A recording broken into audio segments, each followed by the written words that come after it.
paglipas ng maraming panahon, ang lungsod ng Zarzagona ay nagdaos ng matinding paghihirap dulot sa kakulangan ng koneksyon sa tubig, pati na rin sa ilaw at kuryente.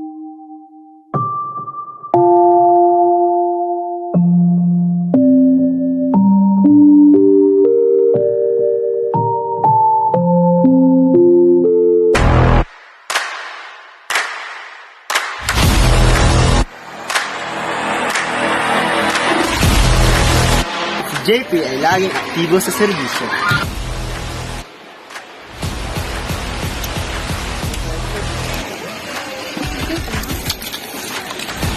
Magandang araw po. Matanong ko lang po, yan po ba ang pinatutunan niyo ng anak buhay sa Maraming salamat! para po makatulong sa pang-araw-araw? Huwag niyong kalimutan, JP po para kayong lecture.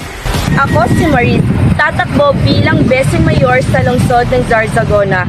Sa aking pamumuno, sisiguraduhin kong bukas ako sa lahat ng mga nangangailangan ng tulong.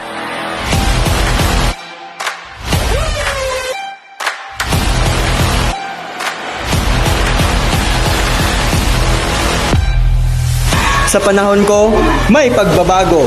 Ang Zarzagona ay muling makakaahon. Sa bayan, para sa bayan. Mula sa mahihirap, para sa mahihirap.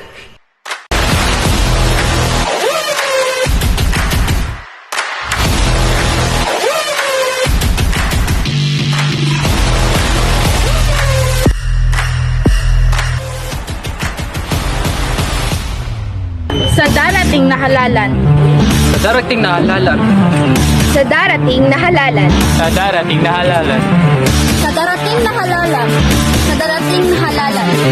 Sa darating na halalan. Sa darating na halalan.